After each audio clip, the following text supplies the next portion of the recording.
دوستو، بہت سے لوگوں کے دل اور دماغ میں یہ سوال رہتا ہے کہ کیا یہودی بھی روزہ رکھتے ہیں یا یہ صرف مسلمانوں کی عبادت ہے؟ تو اس کی حقیقت یہ ہے کہ یہودی بھی روزہ رکھتے ہیں، لیکن ان کا روزہ اسلام کے روزے سے کافی الگ ہے۔ طریقہ بھی الگ ہے، وقت بھی الگ ہے اور مقصد سمجھنے کا انداز بھی الگ ہے۔ آج ہم اسی بات کو بالکل سیدھے اور آسان طریقے سے سمجھیں گے، بنا کوئی بڑھا چڑھا کر بات کیے اور بنا کوئی نئی بات جوڑے، صرف وہی بات جو ان کی کتابوں اور تاریخ میں ملتا ہے۔ یہودی مذہب کو بنی اسرائیل کہا جاتا ہے۔ بنی اسرائیل وہ قوم ہے جن سے کئی نبی تعلق رکھتے ہیں اور ان کا نسل حضرت یعقوب علیہ السلام سے جڑتا ہے، جن کا لقب اسرائیل تھا۔ اسی وجہ سے اس قوم کو بنی اسرائیل کہا گیا۔ یہودی مذہب میں سب سے اہم شخصیت حضرت موسیٰ علیہ السلام کی ہے، کیونکہ انہی کے ذریعے تورات دی گئی اور ان کے زیادہ تر احکام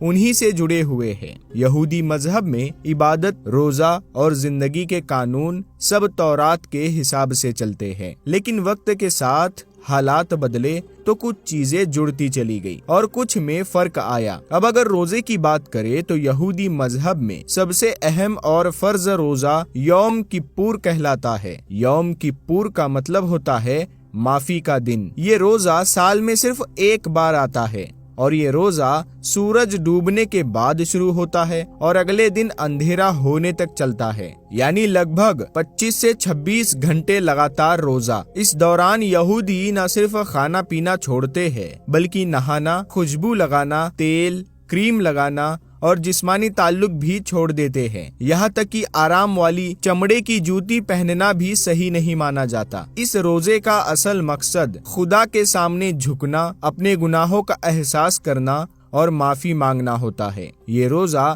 رمضان کی طرح کئی دنوں کا نہیں بلکہ ایک ہی دن کا ہوتا ہے، لیکن کافی سخت مانا جاتا ہے۔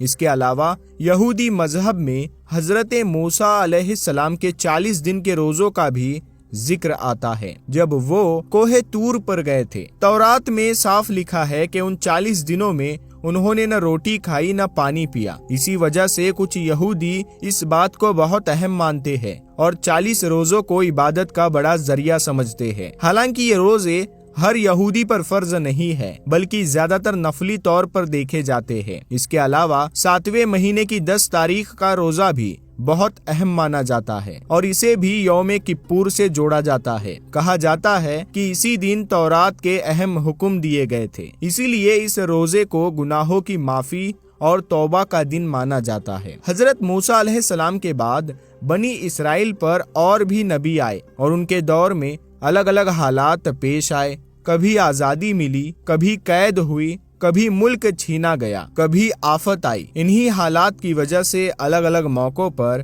روزے رکھے جانے لگے۔ اسی لیے یہودی مذہب میں صرف ایک روزہ نہیں بلکہ کئی طرح کے روزے ملتے ہیں، لیکن ان میں سب سے اہم وہی روزہ ہے جو سورج ڈوبنے سے اگلے دن رات تک چلتا ہے۔ یہودی روزے میں سحری جیسا کوئی عمل نہیں ہوتا۔ وہ لوگ روزہ شروع ہونے سے پہلے عام کھانا کھاتے ہیں اور اس کے بعد پورے وقت بنا کھائے پیے رہتے ہیں۔ روزہ ختم ہونے پر پہلے دعا کی جاتی ہے، اپنے گناہوں کی معافی مانگی جاتی ہے، پھر جا کر کھانا کھایا جاتا ہے۔ اس کے علاوہ یہودی مذہب میں کچھ اور روزے بھی ہوتے ہیں جو صبح سے لے کر سورج ڈوبنے تک رکھے جاتے ہیں۔ یہ روزے زیادہ تر کسی پرانے واقعے کی یاد میں ہوتے ہیں، جیسے کسی بڑی تباہی، کسی اہم شخص کی موت یا کسی مشکل دور کی نشانی کے طور پر۔ یہاں تک کہ شادی والے دن بھی دلہا اور دلہن روزہ رکھتے ہیں تاکہ نئی زندگی کی شروعات صاف اور پاک طریقے سے ہو۔ اگر کبھی بیماری پھیلے یا کوئی بڑی آفت آ جائے تو یہودی لوگ روزہ رکھ کر خدا سے رحمت مانگتے ہیں، اور اگر کسی بڑے شخص کا انتقال ہو جائے تو اس کی یاد میں بھی روزہ رکھا جاتا ہے۔ یہی وجہ ہے کہ حضرت موسیٰ علیہ السلام کے دنیا سے جانے کے دن کا روزہ بھی کچھ یہودی آج تک رکھتے ہیں۔ بعد کے دور میں جب بنی اسرائیل بابل کی قید میں رہے، اس وقت کچھ نئے روزے طے کیے گئے، لیکن یہ زیادہ تر نفلی تھے، اسی لیے ہر یہودی میں عام نہیں ہو سکے۔ لیکن کچھ سخت پرہیزگار یہودی آج بھی ہر پیر اور جمعرات کا روزہ رکھتے ہیں۔ ان کا ماننا ہے کہ حضرت موسیٰ علیہ السلام جمعرات کو کوہ طور پر گئے تھے اور پیر کے دن واپس آئے تھے۔ اسی لیے وہ ان دونوں دنوں کو خاص سمجھتے ہیں۔ یہودی کتابوں میں ایسے لوگوں کا بھی ذکر ملتا ہے جو جنگلوں اور ویرانوں میں جا کر عبادت کرتے تھے، روزے رکھتے تھے اور اپنے گناہوں سے نجات پانے کی کوشش کرتے تھے۔ اس سے یہ بات صاف ہوتی ہے کہ یہودی مذہب میں روزہ صرف بھوکا رہنا نہیں بلکہ خدا کے سامنے ٹوٹ جانا اور اپنے آپ کو جھکا دینا مانا جاتا ہے۔ اور یہی سے یہ سمجھنا ضروری ہو جاتا ہے کہ یہودی اور مسلمانوں کے روزوں میں فرق کیوں ہے اور یہ فرق کہاں سے شروع ہوتا ہے۔ اب جب یہ سمجھ آ گیا کہ یہودی روزہ کیسے رکھتے ہیں تو ضروری یہ ہے اور یہ سمجھا جائے کہ یہودی اور مسلمانوں کے روزے میں اصل فرق کہاں سے شروع ہوتا ہے۔ سب سے پہلا فرق نیت اور نظام کا ہے۔ یہودی مذہب میں روزہ زیادہ تر گناہوں کی معافی اور کسی پرانے واقعے کی یاد سے جڑا ہوا ہے، جبکہ اسلام میں روزہ صرف معافی نہیں بلکہ تقوی حاصل کرنے کا ذریعہ ہے۔ اسلام میں روزہ ایک پورا ٹریننگ سسٹم ہے جس میں آنکھ، کان، زبان، دل اور جسم سب شامل ہوتے ہیں۔ دوسرا بڑا فرق وقت کا ہے۔ یہودی روزہ سورج ڈوبنے سے اگلے دن اندھیرا ہونے تک رکھتے ہیں، جبکہ مسلمان روزہ فجر سے مغرب تک رکھتے ہیں۔ لیکن مسلمانوں کے روزے میں سحری کا خاص عمل رکھا گیا ہے جو خود ایک عبادت ہے۔ نبی کریم صلی اللہ علیہ وآلہ وسلم نے صاف فرمایا کہ مسلمان اور یہودی روزے میں فرق کرنے والی چیز سحری ہے۔ یہودی روزہ رکھتے ہیں مگر سحری نہیں کرتے، جبکہ مسلمانوں کو سحری کا حکم دیا گیا تاکہ روزہ آسان بھی ہو اور برکت والا بھی بنے۔ تیسرا فرق پابندیوں کا ہے۔ یہودی روزے میں نہانا، تیل لگانا، خوشبو لگانا اور چمڑے کی جوتی پہننا بھی چھوڑ دیتے ہیں، لیکن اس کے باوجود ان کے روزے کا تعلق عام زندگی سے کٹ جاتا ہے، جبکہ اسلام میں روزہ رکھتے ہوئے بھی انسان کام کرتا ہے، روزی کماتا ہے، لوگوں سے ملتا ہے اور خود کو سماج سے الگ نہیں کرتا۔ یعنی اسلام کا روزہ زندگی سے بھاگنا نہیں بلکہ زندگی کے بیچ رہ کر خود کو قابو میں رکھنا سکھاتا ہے۔ اب اگر نماز کی بات کریں تو یہودی عبادت میں کوئی طے رکعت، کوئی طے طریقہ اور کوئی طے وقت ہر جگہ ایک جیسا نہیں ملتا۔ ان کی نماز یعنی ان کی عبادت زیادہ تر دعا اور تلاوت پر ڈیپینڈ ہوتی ہے، کبھی کھڑے ہو کر، کبھی جھک کر، کبھی سجدے میں اور کبھی جھومتے ہوئے۔ لیکن اسلام میں نماز ایک مکمل نظام ہے۔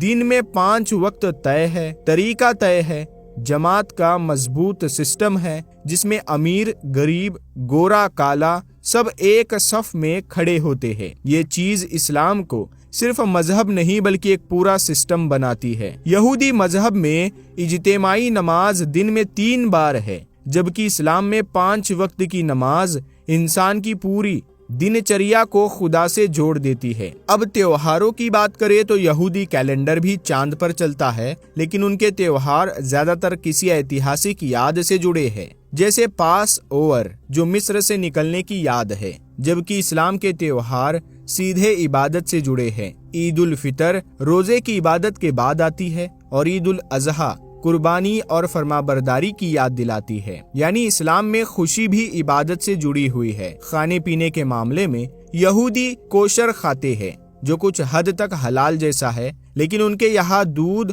اور گوشت کو ایک ساتھ کھانا منع ہے، جبکہ اسلام میں حلال کا نظام آسان بھی ہے اور فطرت کے قریب بھی۔ اب ٹوپی والے سوال کو سمجھے تو یہودی کپاہ پہنتے ہیں تاکہ خدا کو یاد رکھے۔